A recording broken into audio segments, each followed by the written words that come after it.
로마서 13장 13절입니다. 낮에와 같이 단정히 행하고 방탕하거나 술 취하지 말며 음란하거나 호색하지 말며 다투거나 시기하지 말고. 아멘. 할렐루야. 오늘도 하나님의 은혜가 함께 하시기를 주의 이름으로 축원드립니다. 오늘은 다섯 번째 질투성에 대해서 같이 회개할 시간을 갖겠습니다. 맨 처음에 교만, 그 다음 포악, 그 다음 아집, 태만, 네 가지 했죠. 여태까지. 오늘은 다섯 번째 질투성에 대해서 생각해 보도록 합니다. 이 질투성은 남이 잘 되는 걸 싫어하는 그러한 죄성이에요. 남이 잘 되는 거 싫어하는 거예요. 남이 잘 되는 거. 남이 잘 돼야 정말 떡고물이라도 얻어먹는데 그 싫어하는 거예요. 남이 잘 되는 거. 왜 싫어하죠? 시기 질투가 있기 때문에 속에. 그래서 호색하지 말며 다투거나 시기하지 말고 시기 질투. 이게 시기 질투가 질투성이 엄청난 죄성입니다. 고린도전서 13장 5절에도 보면은 무례히 행치 아니하며 사랑은 무례히 행치 아니며 자기 유익을 구치 아니하며 성내지 아니하며 악한 것을 생각지 아니하며. 야고보서 3장 14절에도 너희 마음속에 독한 시기와 다툼이 있으면 자랑하지 말라. 진리를 거스려 거짓하지 말라.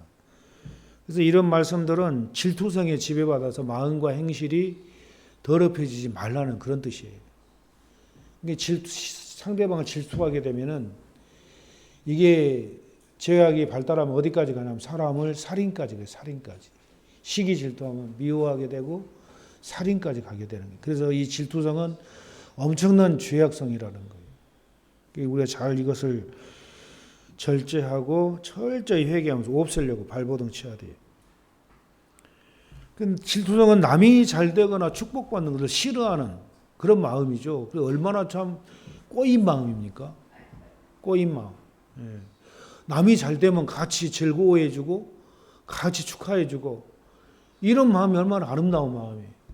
근데 잘 되는 것을 못 보는 거예요. 이게 잘 되는 것을. 남이 못되기만을 바라는 그런 마음. 이게 엄청난 잘못된 그런 마음이죠. 남이 잘못되는 걸 좋아해요. 남이 잘못되는 거. 잘 되는 거 싫어하고 잘못되는 거 좋아하고.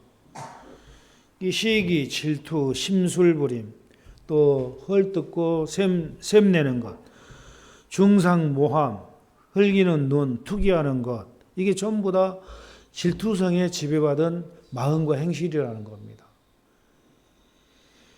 80에서 90%가 이 질투성은 교만성과 합작해서 일어나는 그런 대부분 그렇게 이루어지도록 환경이 조성되죠. 왜 그런가 하면은 남이 높아질 때 질투가 느껴지는 것은 나도 높아지게 하려는 그런 마음이 있다라는 거예요. 그러니까 이 교만성과 합작해서 이 질투성이 죄를 범하는 겁니다. 교만하기 때문에 남이 높아지면은 나도 높아지려고 하는 그런 마음. 이 교만성과 합작한 그런 죄성이죠. 그러면서 상대방이 했는데 나라고 못해? 이런 그 상대방을 업신여기는 마음 이미 배어 있다라는 거예요. 상대방을 업신여기는 마음까지. 그래서 교만성과 질투성은 거의 같이 가는 겁니다. 똑같이 합작해서 죄를 부리는 거죠. 표면적으로 보면은 남자와 여자 누가 더 질투성이 강할까요? 남자요?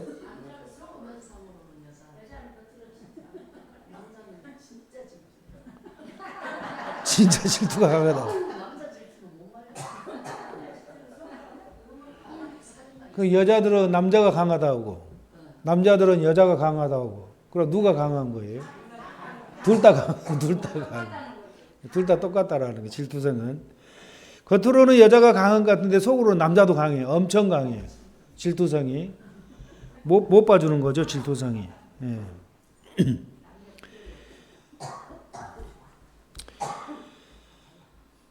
그래서 이 질투성은 내가 있는가 없는 걸 여러분 자신이 잘 알아야 돼요. 가만히 자신을 생각해 보면은 아 내가 질투성이 있구나 라는 것을 경험하게 되고 깨닫게 되는 겁니다. 그렇죠? 그냥 누가 잘 되는 걸 보면서 야 정말 잘 됐다 축하한다 정말 나도 기쁘다 이렇게 하는 마음을 가진 사람들은 진짜 옥토와 같은 마음밭이에요. 좋은 마음밭이에요.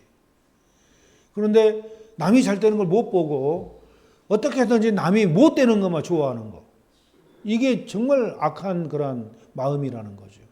질투성에 지배받은 부끄러운 회개해야 될 그런 마음이라는 거예요. 그래서 또 신앙생활하는 가운데 마찬가지예요. 오랫동안 신앙생활하는 사람은 아무런 은사체험도 못하는데 이제 예수님이 감 믿은 사람이 와가지고 막 은사체험하고 야 하나님 만났다 뭐 예언하고 방언하고 통변하고 난리가 났어. 이럴 경우 오랫동안 신앙생활했는데 나는 아무것도 경험하지 못한 거예요. 그러면은 이 사람이 괜히 시기 질투가 나는 경우가 있어요. 처음에는 다 그런 거야. 그러면서 어떻게 하든지 지배받지 않으려고 상대방을 무시하는 그런 어떤 말투, 이런 걸 통해서 자기가 질투하고 있다라는 것을 은근히 숨기려는. 근데 다 드러나죠. 상대방이 은혜 체험하고 상대방이 은사 체험하고 하는 거 좋아하고 기뻐해주고 같이 축하해주고 얼마나 좋아요. 근데 왜 그걸 못 참냐는 거죠. 왜 못 참냐. 같은 경쟁 상대가 직장에서 학교에서 같은 직장 그 경쟁 상대가 자기보다 높게 성공했을 경우 크게 대접을 받게 되고 명예가 높아지고 존경을 받으면은 정말 마음 가운데 질투심이 나타나기 쉬운 그런 환경이잖아요. 그죠? 같은 동기, 입사 동기인데 상대방은 한 계단, 나는 계장인데 그는 과장으로 이렇게 승진하고 나는 아무것도 못하고 있을 때 그거 가만히 생각하면은 성질 나잖아요. 화나고. 근데 왜 나는 안 되고 자기만 됐지? 이런 식으로 시기 질투가 은근히 마음에 배어 나오게 되는 거죠. 이런 거에 오면은 자기 자신 부끄러울 줄 알아야 돼. 부끄러워할 줄 알고 내가 실력이 없어서 그런 거지 라고 자기 자신을 인정하고 겸손히 낮아지면 하나님이 나중에 높여주시는 거예요. 그래서 자기 스스로 높아지려고 했을 때 못 높아지면은 그것 때문에 이제 시기 질투하게 되고 좌절하게 되고 교만의 죄까지 범하게 된다라는 겁니다. 그래서 이런 마음이 내 속에 조금이라도 있으면은 우리가 회개할 줄 알아야 된다. 회개할 줄 알아. 조금이라도 그런 질투하는 그런 마음이 내 속에 조금이라도 있으면은 부끄러워할 줄 알고 회개할 줄 알아야 돼. 아멘. 하나님 이 시기 질투 없애달라고. 즐거워하는 자들과 같이 즐거워하고 우는 자들과 같이 울어달라고 예수님 우리에게 당부했는데 즐거워하는 자에게 괜히 시기 질투해가지고 성질내고 울어줘야 할 자를 괜히 울어주지 않고 쌤통이다고 고소해야 하고 이 얼마나 악한 마음이에요. 그래서 그런 마음이 우리 속에 있으면은 아직도 멀었어요. 영적으로 성장하기가. 그래서 그런 걸 뿌리 뽑아달라고 철저히 회개하면서 하나님 절대 시기 질투하지 않게 해달라고 간절히 하나님께 기도해야 돼. 이거 뿌리 뽑아달라고.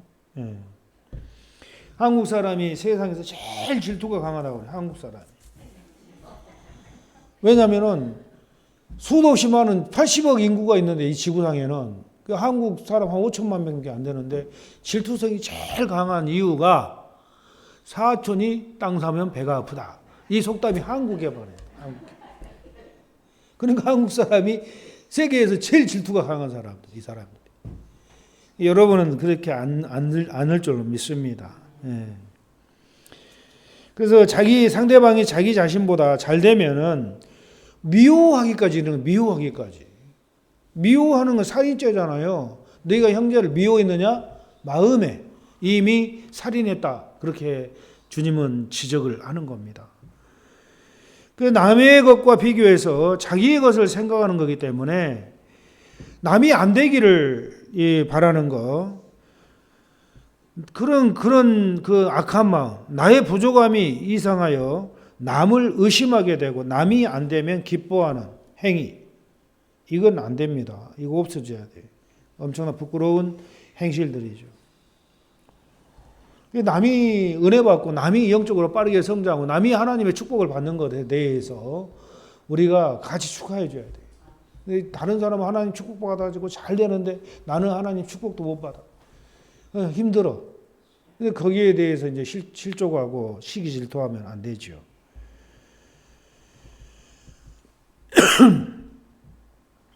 이 질투성은 언제 많이 나타나는? 자기 소유를 근거로 해서 많이 나타나는. 자기 소유를. 내가 가지고 있는 것이 다른 사람과 비교해서 더 좋으면은 교만한 마음이 생기고 못하면은 질투가 생기고. 그러니까는 이 자기 소유를 근거로 해서 이와 같이 질투의 지배를 받기 쉽다라는 겁니다. 여러분 질투성 있어요, 없어요? 다 있죠. 그죠? 뿌리 뽑히기 전까지는 다 있는 거예요. 그죠?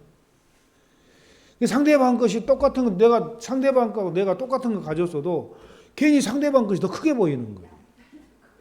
이게 질투성이에요. 똑같은 반지를 똑같이 켰는데 상대방 거 더 멋있게 보이는 내 것보다. 그 남자들도 질투성이 얼마나 강하냐면은 논산훈련소 가니까 여러분 군대 갔다 오신 분은 아실 거예요. 논산훈련 받으면 얼마나 빡세고 막 힘들어요. 배가 금방 소화돼 버리고 그러면 식대가 딱 되면은 이제 밥 먹으러 식당에 막 달려가지고 줄 서가지고 식판에다 밥 한 그릇 딱 떠가지고 가서 곧바로 먹는 게 아니고 다른 사람 다 풀 때까지 딱 앞에 딱 놔둬. 건너편도 딱 이렇게 앞에 놔두고 그러면 이제 기다리면서 내 밥그릇 보면은 또 상대방 밥그릇 보면 상대방 밥그릇이 더 많이 밥이 퍼진 것 같아. 예, 나는 더 적게 퍼지고 왜 쟤는 많이 주고 나는 적게 주지? 똑같이 배식을 했는데 그렇게 보이는 거예요. 이게 뭐 질투성에 지배받은 마음이야, 그게. 질투가 있기 때문에 상대방 것이 더 크게 보이는 거, 이게. 똑같은 환경 속에서도. 그게 인간이라는 그게 인간이다. 그게 바로. 어린이들도 그래요. 어린이들도 똑같이, 예? 뭐 맛있는 자두를 한 개씩 다 나눠줘. 그러면 딱 내 거 보고 상대방 것만 보는 거야. 얘들도 또 그래요. 똑같아, 얘들도. 그럼 상대방 것이 더 맛있게 보이는 거예요. 상대방 것이. 이게 좀 더 질투성에 지배받은 그러한 자기 것과 비교해서 남의 것이 좋게 보이면 시기 질투하고 자기 것이 더 좋으면 교만이 나온다라는 거죠. 그래서 자기 소유를 근거로 해서 별의별 죄를 다 짓는 게 인간이다. 창세기 4장에 보면은 가인과 아벨이 나오죠. 가인과 아벨. 근데 하나님께 제사를 드렸는데 가인의 제사는 안 받고 아벨의 제사만 받는 거예요. 그러니까 가인은 농산물로 제물을 드려서 또 아벨은 양을 잡아서 제물을 드리고. 근데 아벨의 제사는 받고 가인의 제사는 안 받는 거예요. 그래서 가인이 생각하기를 시기 질투한 거예요. 왜 내 제사는 안 받고 아벨 동생 제사만 받느냐. 그래가지고 결국은 어떻게 돼요? 시기 질투해가지고 동생을 돌로 쳐 죽이는 거예요. 최초의 살인사건이 나는 거예요. 최초의 살인사건. 그러니까 인간은 태어날 때부터 아담과 하와의 후손으로 태어난 모든 인간들은 이 7가지 죄성을 가지고 태어나기 때문에 아담의 아들이잖아요. 바로 아담의 아들이 살인사건을 벌인 거예요. 살인사건을. 질투에 지배받아가지고. 또 창세기 30장에 보면 야곱의 두 아내가 있죠. 레아와 라헬. 그래서 야곱이 이제 애를 딱 낳는데 언니가 애를 많이 낳는 거예요. 레아가. 그러니까는 라헬이 얼마나 정말 화가 나요. 똑같은 언니 동생인데 자기는 애기가 안 생기고 언니만 애기가 생기는 거야. 그러니까는 얼마나 마음이 아프겠어요. 왜 하나님은 나를 아기를 안 주지? 그래가지고 이제 막 울고 불고 막 하나님께 때렸어요. 그래서 이제 라헬에게 아기를 딱 줬어. 그런데 라헬이 아기를 딱 하나 주니까 레아가 자기 여종을 갖다 딱 남편한테 넣어가지고 이 여종을 통해서 아기 낳아라 해가지고 애 낳기 시합을 하라. 애 낳기. 라헬도 자기 여종을 또 자기 남편한테 넣어가지고 얘를 통해서 또 아기를 낳아라 해가지고 애 낳기 시합을 해가지고 12명을 낳아버려요. 전부 다 시기 질투해가지고 언니 동생이 시기 질투해가지고 이게 다 부끄러운 죄죠. 사무엘상 18장에 보면은 진짜 사울의 질투가 나. 사울의 질투. 다윗은 누구예요? 자기 부하잖아요. 부하가 전쟁터에 나가가지고 승리하고 돌아오면은 그 나라 사람들이 나와가지고 예루살렘에 나와가지고 환영을 해요. 승리하고 돌아오니까. 그 작은 북을 치면서 노래하기를 사울이 죽인 자는 천천히요, 다윗이 죽인 자는 만만히 해버리니까 그 말 듣고 사울이 머리가 돌아버렸어. 아니, 왕인 나한테 만만을 돌려야지. 부한 다윗한테 만만을 돌리면 결국은 저 다윗이 내 왕의 자리를 빼앗을 거 아니냐 해가지고 시기질투에 지배받아가지고 기회만 되면 다윗을 죽이려고 창으로 살인죄까지 범하는 거예요. 살인죄까지. 결국은 그래갖고 이 시기 질투 때문에 인생을 완전히 망친 사람이 사울이에요. 악심을 품으니까 뭐가 들어오는 거예요? 마귀가 들어오는 거. 악심을 품으면은 마귀가. 그래 마귀한테 지배받아가지고 일생을 다 시기 질투하다 끝내버린 사람. 이 사람이 바로 사울 왕이었던 거예요.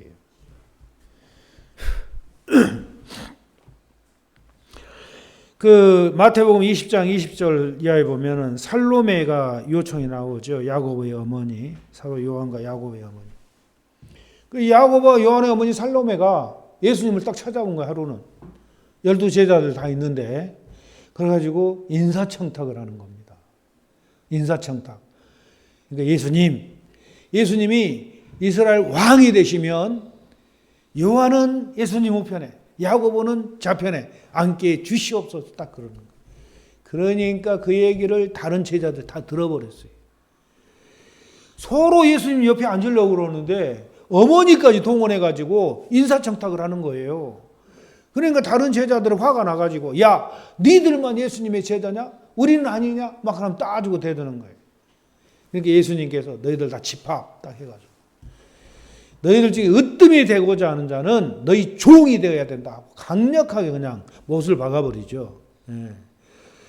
으뜸이 되고자 하는 자는 다 섬기는 자가 되라. 나는 섬기러 왔지 너희들 다스리러 온 게 아니다 하면서 본을 보여주시는 겁니다. 이게 전부 다 시기 질투에 지배받은 그런 모습들이라는 거죠. 근데 이 시기 질투를 제일 지배 안 받은 사람이 누구냐면 세례 요한이에요. 이 사람은 시기 질투가 없는 거예요. 자기가 6개월 먼저 나와가지고 천국복음을 막 전하면서 세례를 주는 거예요. 회개하라고. 그러니까 선지자가 나타났다고 우르르 세례 요한한테 다 몰려 사람들이. 근데 6개월 후에 예수님이 딱 나타나는 거예요. 나타나가지고 예수님께서 성령으로 세례를 주니까 물 세례만 받던 사람들이 성령 세례를 받으니까 전부 다 예수님께로 도망가 버리는 거예요. 그러니까 이제 세례 요한의 집은 텅텅 비고 예수님만 그냥 엄청나게 따르는 사람들이. 그러니까 제자들이 와가지고 세례 요한 그 제자들이 선생님, 사람들이요 다 예수님께 가버렸어요. 어떻게 하면 좋아요? 우리는 이제 어떻게 해요? 하니까 세례 요한 하는 말이 그는 흥해야 되고 나는 쇠하여야 되리라 하면서 전혀 거기에 대해서 시기질도 안 하는 거예요. 정말 멋있는 사람이죠. 그런데 나중에 왜 나 같으면 분명히 시기질도 할 것 같은데 똑같이 나하고 목사한테 똑같이 받은 저 목사님이 저 옆에서 목회하는데 훨씬 잘 돼가 전부 다 저 사람한테 다 가버리는 거야. 우리 성도들까지 다 그리 가버렸어. 그럼 내 입장에서는 뭐가 돼요? 저는 흥하여야 되고 나는 쇠하여야 되라 그럴까요? 인간적인 마음이 이 속에 조금이라도 남아있으면 시기질투 안 하겠어요? 성질 나죠. 그런 경우를 제가 한번 봤어요. 우리 지방인데 어느 교회 두 교회가 딱 있어요. 예? 근데 이 큰 교회에 원목이 있고 부목이 있는데 이쪽 교회에 목사가 또 하나 있고 이쪽 교회 목사가 있어. 근데 이쪽 교회 성도들이 이쪽 교회로 몽땅 다 도망가 버린 거야. 예. 같은 지방에서. 예. 그러니까 이쪽 교회 목사님이 이쪽 교회 목사님을 용서를 못하는 거예요. 용서가 안 된다라는 거예요. 똑같은 목회자 입장에서 어떻게 우리 교회를 다 빼가 버리냐, 교인들을. 그럴 수가 있냐. 예? 그래 놓고 이분 고백이 나중에 은퇴하면서 하는 고백이 뭐냐면은 용서라는 설교를 못했다라는 거예요. 용서라는 설교를 못했다라는 거예요. 그럼 목회자로서 사랑하고 용서하라고 설교를 해야 되는데 왜 자기가 용서가 안 된다라는 이 사람은 이 시기 질투 때문에. 그럼 누가 손해예요? 자기가 손해. 자기가 죽어가는 거예요. 자기가. 그냥 다 하나님께 맡겨버리고 하나님이 저리 다 보냈는가 보다. 나는 싫어하는 것보다 하고 하나님 할렐루야 감사합니다. 이렇게 되면 되는데 이렇게 안 되는 거야. 이게. 평생 용서라는 설교 한마디 못하고 그냥 끝내는 거예요. 이게 자기 속만 다 죽어버렸어. 영성적으로. 다 죽은 거예요. 시기질투 때문에. 인간이라면 다 타고난 이 죄성 때문에 시기질투를 하게 돼 있는데 근데 세례 요한의 이 정체를 보면 이 사람은 대단한 사람이에요. 예수님으로 다 몰려가니까 그는 흥하여야 되겠고 나는 세야 되라. 그러니까 예수님이 누구라는 걸 세례 요한은 안 거예요. 메시아구나. 저분이 하나님이시고 저분이 메시아인데 내가 시기질투에 큰일 나는 거지. 죽는 거지. 그렇죠? 예. 하나님을 시기질투해.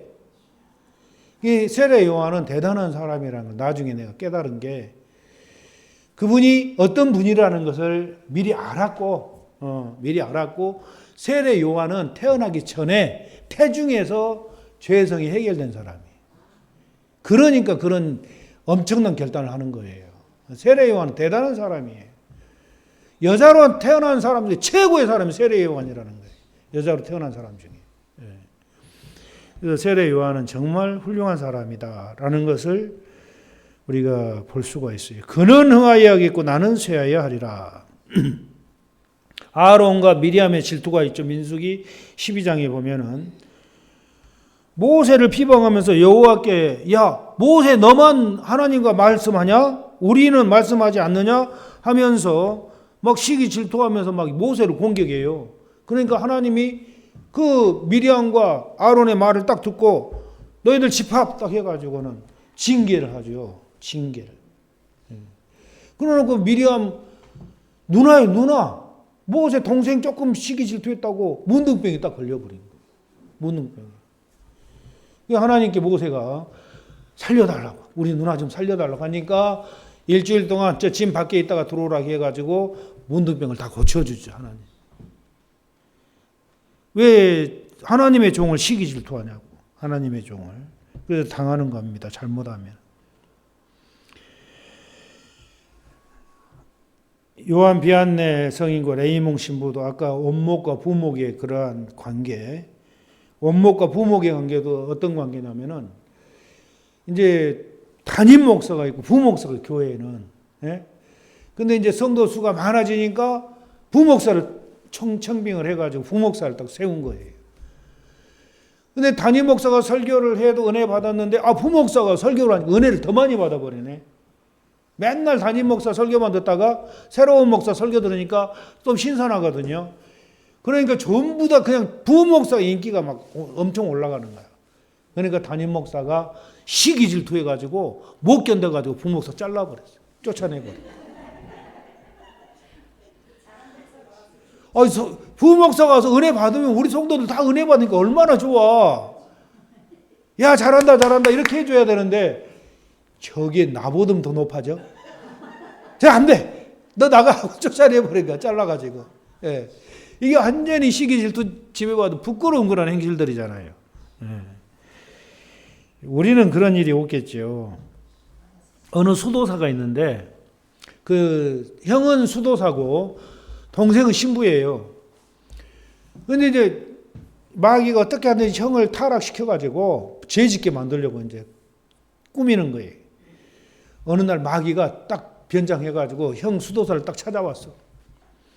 여보게 아는 사람처럼 변장을 해가지고 웬일인가? 자네 소식 들었나?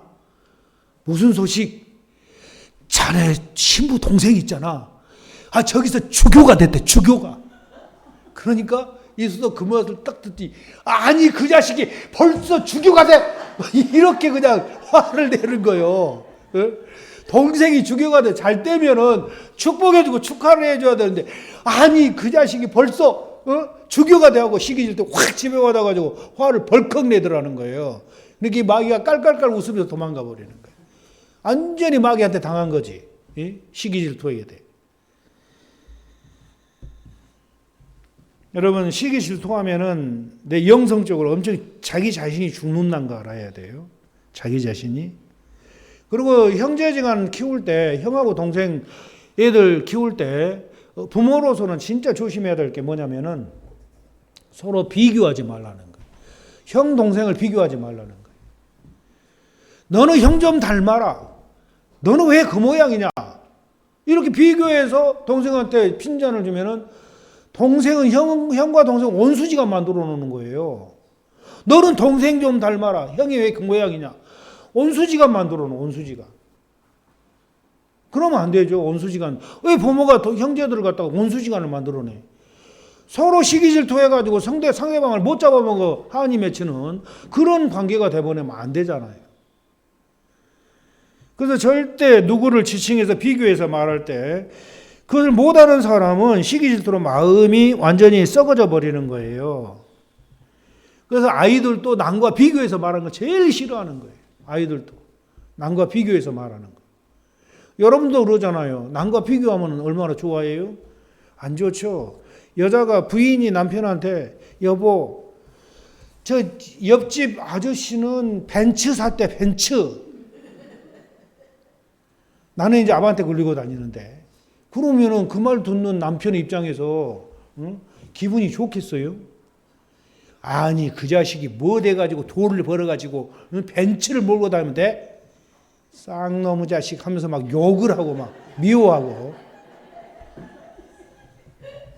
시기질투에 지배받는 거예요. 그래서 남과 절대 비교해서 안 돼요. 부인들은 아내들은 남편을 다른 집 남편과 비교하지 말라는 거예요.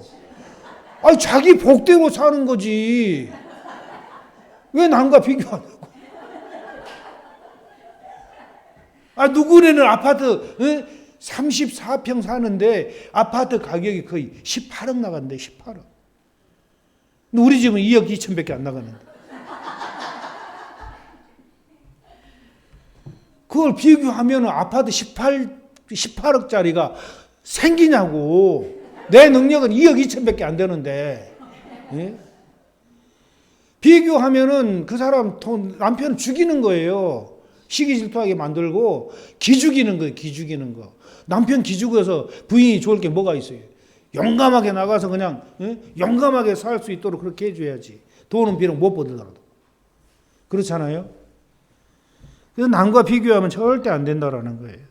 서로 경쟁하는 상태로 만들어버리면은 원수된다는 걸 우리가 기억해도 원수된다라는 거. 남과 절대 비교하지 마세요. 아멘? 남편들도 마찬가지죠. 여보, 옆집 아내는 진짜 살림 잘하더라. 가서 보니까 정말 깨끗하게 살림도 잘하고 있어. 우리 집 보니까 이게 뭐야. 이런 식으로 비교해 놓으면 더 안 해.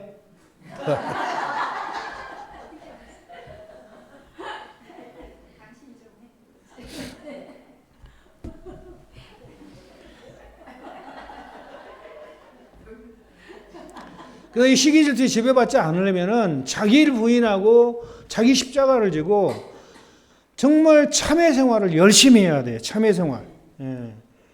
모든 일이 잘 되든 못 되든 모든 것 다 주께 맡기는 그러한 신앙생활을 해야 되는 거예요. 그러면서 이 시기질투 지배받지 않으려고 철저한 회개 생활을 해야 돼. 하나님, 내 속에 시기질투하지 않도록 철을 붙들어 달라고. 그리고 그 기미가 시기질투하는 마음 조금이라도 올라오면 가슴을 치면서 아버지 이거 없애달라고. 이 시기질투 이 죄성 뿌리 뽑아달라고. 하나님께 간절히 기도해야 돼. 회개하면서. 나는 왜 이렇게 악합니까? 나는 이렇게 시기질투로 이렇게 찌들어 있습니까? 아버지 용서해달라고. 그 시기질투라는 게 내 마음에 그림자도 안 나타나게 해달라고. 철저한 회개 생활을 했을 때 이 시기 질투가 점점 세력이 죽어가는 거예요. 아멘.